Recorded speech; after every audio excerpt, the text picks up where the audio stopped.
Hello everybody, it's Spegtacular, the Silver Stacular. Today we're going to talk about how to sell your precious metals when it's that time.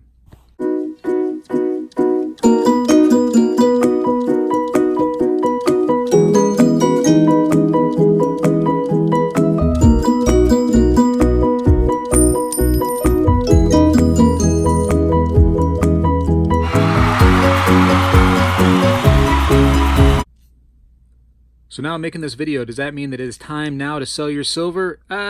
No, not necessarily. That is up to you. That is a personal decision that you have to make when you buy this stuff. You also have to consider when you may need to sell it. So that is all up to you. So now I'm just going to give you some advice on things you should look for, to do, etc. when it's time to sell. So now I have a few different things laid out here. I've got poured silver, junk silver. I've got like collectible stuff. I've got some old sterling silver, things like that. So one of the first things I would recommend to you is, if you don't have it yet, you need to really consider getting some form of other types of payment besides like a credit card, etc. And I mean like PayPal. If you haven't got a PayPal by now, you're really missing out. It's a very trustworthy company. I've had PayPal for over a decade and I've never been let down by them. They're very buyer friendly when the buyer is in the right, and they're very seller friendly when the seller's in the right. They definitely look out for both parties when that person is in the right. So I would recommend getting PayPal. Also consider things like Venmo. Venmo is actually owned by PayPal, so again, it is trustworthy. So now, what a lot of people will do is when it's time to sell, they just want to get rid of it. Maybe a loved one has died and that inheritance has gone on to you now, and you're like overwhelmed. You don't know what all this stuff is. You haven't watched videos, etc. You just want to get rid of it. It may be the easiest for you to go to a coin shop or a pawn shop and just get rid of the lot. But I guarantee you, if you do that, you're going to lose a lot of potential money there, for sure, at either the coin shop or the pawn shop, without knowing what you have.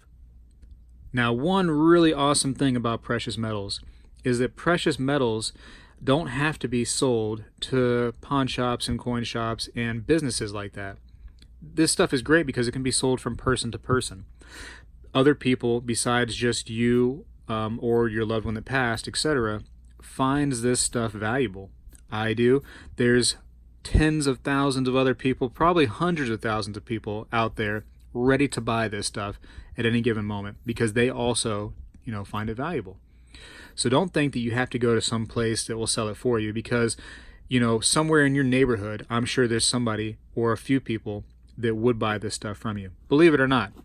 Is it safe to go to those doors, door to door and say, hey, you want to buy some soap? Maybe not. But I'm trying to make a point that other people find this stuff valuable. So now let's say that you don't want to just go to a pawn shop and coin shop and make it just, a fast process and lose a lot of money. You want to try to get the most bang for your buck. So now, first thing I would recommend is doing a little research on the things you have. It's so simple. You could just, grab a piece, look at it, find out who makes it, find out how big it is, find out exactly what it is. Okay, it's made out of silver, and then do a little research on it and find out approximately the going rate for such a thing. You can do that by looking at places that have sold it before. So, for instance, I got this off of social media. You could go to the source and find out how much that's being sold for there. You can look at eBay, sold listings. I'm sure there's something similar on sold listings. You could ask around in a community, if you're in a forum on social media, what something like this poured silver-wise would go for. So that's definitely how you could, do some research. Look it up. The internet is full of information. I made a video before about how to quickly check sold listings on eBay. That's a great way to check out, what something is valued at. So let's say, for instance, you have $1 or right here, $2 worth of junk silver. Just type in $2 junk silver coins on eBay and then go to the options and switch it to sold listings so you can see everything that's been sold for that's worded that way, $2 junk silver, and it will show you what the average prices are of things that are sold. I mean, it's what a great resource for information there. So I would avoid things like when you're doing coins, I would avoid things like Redbook, things like that to get a accurate selling price. You want to go to actual like sold listings that you can see at that very given moment, so you have an idea. And also, you may want to keep that information handy somehow so that you can give that information to other people when it's time to sell. You can say, well, this right here says it sold for this much at this time, so that's kind of around the area I would like to be when I go to sell mine. All right, so you have ways to get the payment like PayPal, Venmo, etc. You have done your research. You've looked on eBay sold listings. You've looked up prices. You've scoured the internet, etc. So now where can you sell? I would also recommend considering getting an eBay account if you don't already have one. And it's so simple to sell things on there, it's not even funny. And I would also recommend selling just some stuff on eBay. Things around the house. There's things that you've seen a dozen times around your own house. You're like, I really don't need that anymore. I wish I could sell it. You can actually sell that, no problem. Wrap it up and ship it out. Get that eBay account, sell those little trinkets here and there, build up some reputation so that when people see your items, there's more people that are drawn in because you do have a little bit of reputation built up. So that's easy to do. Find something you like, wrap it up in like a little bubble wrapper, or go to the post office and get their free boxes or bubble wrappers that they already offer for their priority shipping. Wrap it up, have the post office put a label on there for you, pay them right there, and it gets shipped out. It's a really simple process. A little bit more simple and a little cheaper if you have a little thing you can do at home with like a computer, a printer, and or a label maker. And so it's a little cheaper if you go through PayPal for shipping. So there's definitely some options there, and you can save a few dollars if you're able to do it in your own house. And then you can just put it out in your mailbox and put the flag up, and there it goes, out to the next person. Real simple. But okay, so eBay is definitely a great option, but I feel like eBay is just a little bit above, in most cases, what a pawn shop or a coin shop will end up buying it for. Not too big of a difference, but you could probably still lose some profit, some possible profit there. There is also a possibility that the auction can start going crazy and it goes way up, and then you end up getting more than this thing is actually worth if a lot of people are interested and the bidding starts going nuts. All right, now I want to open your eyes to this possibility that you think is just totally wild, right? Facebook, Instagram. I know there's social media. You have people on there posting selfies of, and showing how cute they look today because they, did their hair this way. But it's also a great place to sell stuff, believe it or not. Absolutely great, and it's totally free. It costs you nothing to both buy and sell there. You can make a page, show what you have, and say, hey, I'm selling this right here for $100. And if somebody's interested, they'll go like, hey, I'm interested in that. You start communicating right back and forth in that social media platform, and then you ship it out to them. Real simple, real simple.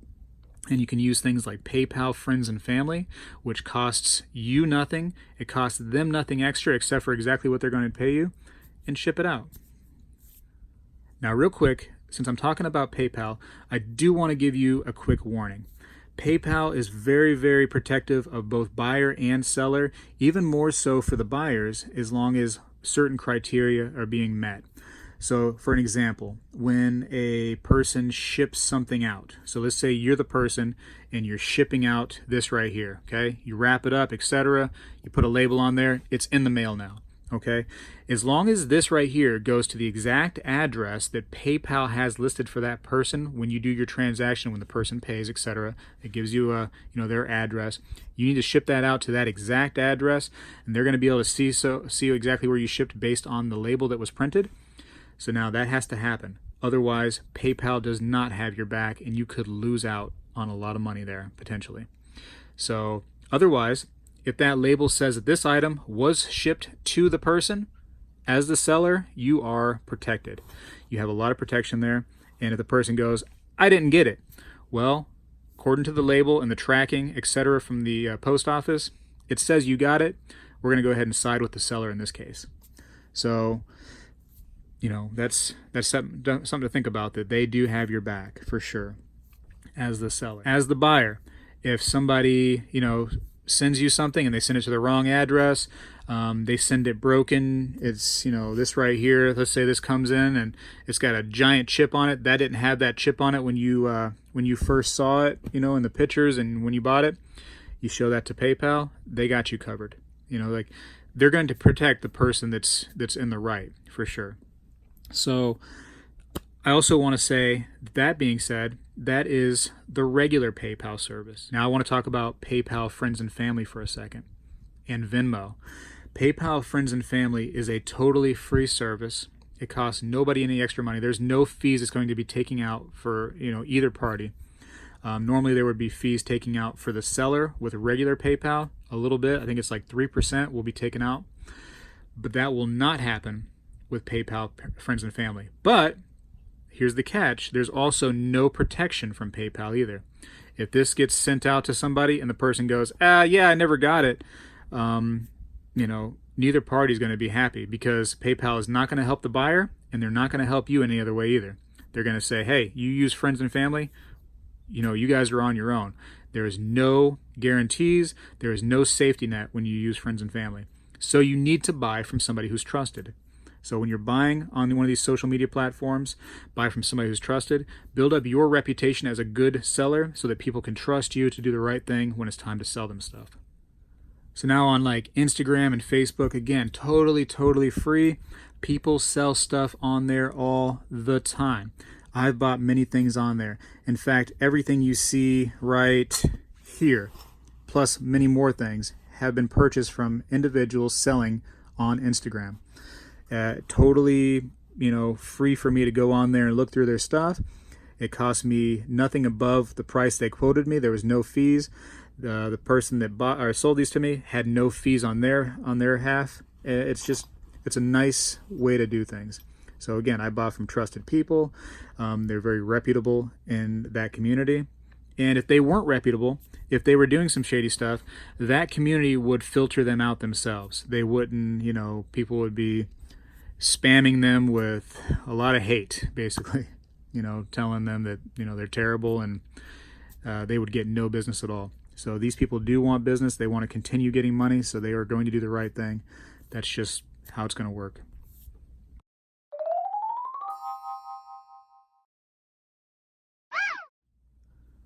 So it's my opinion that in like places like Instagram, Facebook, social media, even Craigslist potentially, be careful though. Be very careful with that.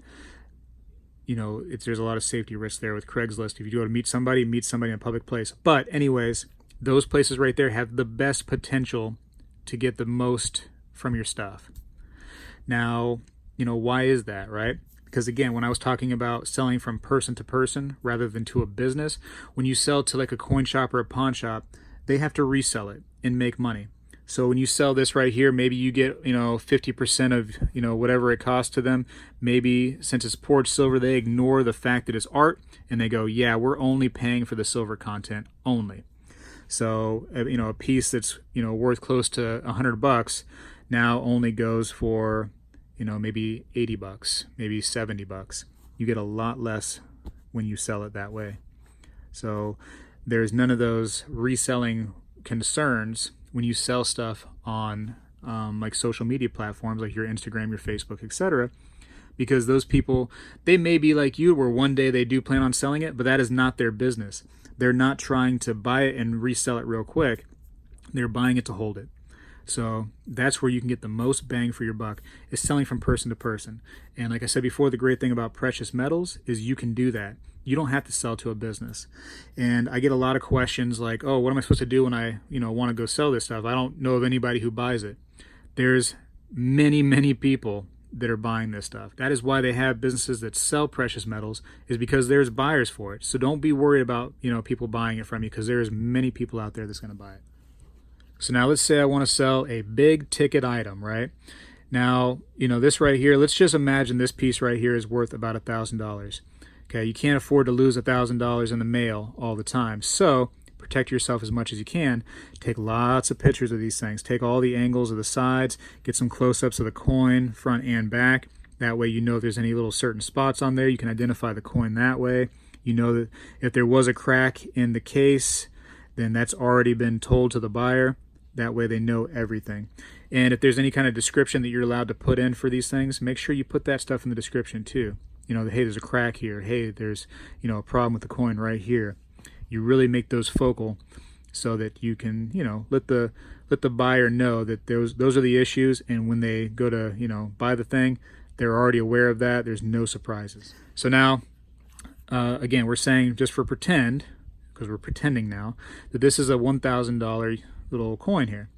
So now you want to put insurance on this, and when you, I mean that when you go to ship it out, you know, let's say you're doing it at the post office. You go to the post office, say, yes, I want to have a $1,000 insurance on this package. And it's going to be a few dollars extra. You know, just don't worry, it's not going to be $1,000. It's going to be like, you know, maybe like $5, $6, $7 probably for $1,000 worth of insurance. And that just protects you, you know, saying if something happens, if the package goes missing one day, that you have some kind of claim that you can file. And that's, you're saying that the value of the package is $1,000. So I would do that. Also consider things like signature confirmation. That costs an extra couple dollars as well. And that's when, you know, this right here gets sent out into the mail and it goes to the person. That person will sign for that package saying that, yep, I received it right then and there from the postman. So that's all that's saying, and that way you have a little bit more, you know, guarantee that that package actually got to that person. And PayPal will definitely be siding with you if you cover all those little check marks off. So let's say you are the seller and you ship it to somebody. And, you know, the tracking on there is good. The tracking says the package was delivered. You know, there's no problems. The person tells you, you know, the package was stolen. I don't have it. I don't understand what's going on. The tracking says it was delivered. It was stolen. It is not your responsibility to find that package, okay? And you are in no way responsible. You shipped it out. Once it leaves your hands, it's no longer in your hands. Think of it that way. When it leaves your hands, it's out of your hands. You can't do anything anymore about it.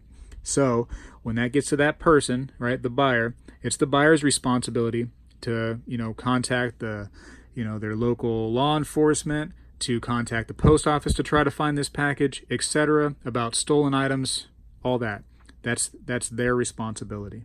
So don't be fooled by some people that goes like, yeah, I'm going to need a, you know, a new one because that one was stolen. That's on them at that point. And it's rough to say, and it makes me sound like a bad person, but once it leaves your hands, it's out of your hands. Simple concept. All right, now I want to talk real quick about researching this stuff and making sure that you're selling it for the most money you can. Some things I want you to pay attention to, right? So let's say you have a coin. I want you to check things like dates, condition, you know, the type of coin it is. You can even look for, you know, rarities within the coin, different varieties, etc. Think about those things when you go to sell, because that's all going to increase or decrease the value based on the different numbers, you know, dates, etc. So definitely research and know what you have when it comes to coins, because you could end up having a simple looking coin like this right here, and it could be a $400 quarter. You just never know unless you do know. So make sure you do your research. Things like poured silver, they could have some rarities to them. You know, this could be a vintage pour. It could be a really limited edition one.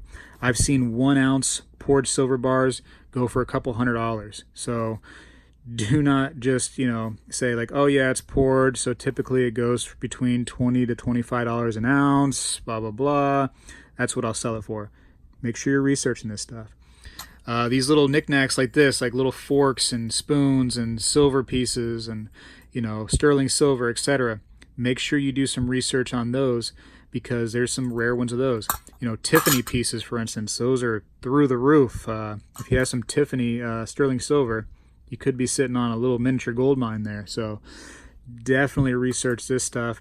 Like I said, go to eBay, look at sold listings, make sure you look at the little numbers all on these things, make sure you identify who the maker is, etc. You could be sitting on a little bit of profit there. When you go to sell junk silver, some people say that junk silver is sold by the ounce. We don't buy junk silver that way. We buy junk silver per face, right? So let's say right here, these are $2 half dollars. We'll buy it, these $2 half dollars times, let's say $10 per face value, right? So $1 times 10 is $10. So $10 for these two pieces right here. Okay. So definitely when you're selling or buying junk silver, we're selling it, by times face, if that makes sense. So don't try to do it by the ounce. That's not how junk silver works. Junk silver is times face value. So again, 50 cents right here. This is a 50-cent piece times 10, because that's just the set. Let's imagine that's the going rate is 10 times face, right? This would be $5. If you have two, that's $1. $1 times 10 times face is $10. Buy it and sell it like that. Don't do it differently. If somebody says that, hey, I don't buy junk silver from people, that way, I only buy it by the ounce, and be like, okay, well, I'd like to buy some from you by the ounce then, and let's see how well they do that for you. If they're not going to do it that way, then why would they do it the other way too? It doesn't make sense. Let's see, if you have collectible stuff, so let's say you have things like this, make sure it's not like a rare piece, a limited edition piece. Look all over it. Make sure there's not like some stuff on the side saying there's limited, a certain serial number, etc. Check it out. Look for things. Also, when you go to sell it, make sure you note any kind of dents, marks, scrapes, etc. Let the buyer know that when you go to sell it. Put it back in this little box. If it's coming with boxes and stuff or COAs, make sure you identify those too, that they are coming with, extra things and COAs and whatever else the case may be. So you may not want to sell everything individually. You may want to just try to get it all out as one lot. So now that could cause some problems, because where you have people that, collect just poured silver or just junk silver, they may not be like me where they collect a lot of different types of silver. Like right now, I'm really not interested in the sterling silver. I want a lot of this kind of stuff right here, what you see in this area. So I would see this and I would value it personally less. So I would give the person less for this, whereas these right here, I'm down to buy. So that's something to consider, that you could end up getting, less money. So if you're going to sell it as a lot, maybe sell these pieces right here together, sell the poured silver together, sell the junk silver together. So you're not quite selling it all together, but you're making it smaller little portions, and it's more appealing to different buyers that way. A couple more things before I go is I don't want to see you get burnt on your stuff. When you buy this stuff, don't think that it's automatically taking a loss right away. This is not the same as when you drive a brand new car off the lot. This is a little different because, again, you're not selling this stuff back to a car lot, where you have to, just go ahead and take that hit because, they got to resell it. You are selling this from person to person. Those people are not reselling it. So I could buy this for $100 and I could sell this for $100, believe it or not. Sometimes you can flip a lot of this stuff for even more. You find a good deal, rare piece, whatever the case may be. I bought it for $100, maybe I can sell it for $125. Like I've quickly shown you here, there are options out there for you. You don't have to be pigeonholed into certain little shops and places to sell. There are a lot of options, and I did not cover them all. There's a lot of other places you can sell too. Other places on the internet. You can go to forums. Oh my goodness, I totally forgot about forums, but coin forums and precious metals forums are out there, and it's the same scenario. Now, people are looking for some deals on there, but they're also willing to pay you a lot more than a coin shop or a pawn shop is going to be selling, or buying these things from you for. I want to say, don't be that dinosaur. Don't be the dinosaur that is just old school. I'm not getting into social media. I'm not getting a PayPal. I don't trust them. I'm not I don't worry about building a reputation, etc. Those people are bound to fail. I want to see you sell this stuff for the most possible money that you can. I see a lot of people that they, this or this happens, my, whatever the case may be, my washing machine broke down. I need another one. What am I supposed to do? I just got to go to the pawn shop. Take a little extra time, post this stuff up on some social media, get more bang for your buck. Buy 2 washing machines, right? Because who doesn't want 2 washing machines? Anyways, I don't want to see you get burnt. I want to see you do your best. I don't want to see you be that dinosaur that's afraid to do a little changing and to do things a little differently. Let's try to sell this stuff for the most possible, we can.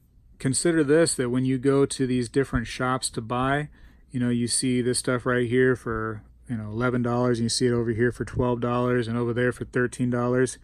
What shop do you go to? You go to the ones that sell it for 11, right? Generally, you go for the lowest price. So let's let's shop around when it comes to selling our stuff as well. We can take a little bit more time and sell our stuff the right way so that we can make more money. There's definitely a lot more to consider when it comes to selling stuff. I gave you some very basic stuff and just some thoughts that there's other options out there. Start this stuff now.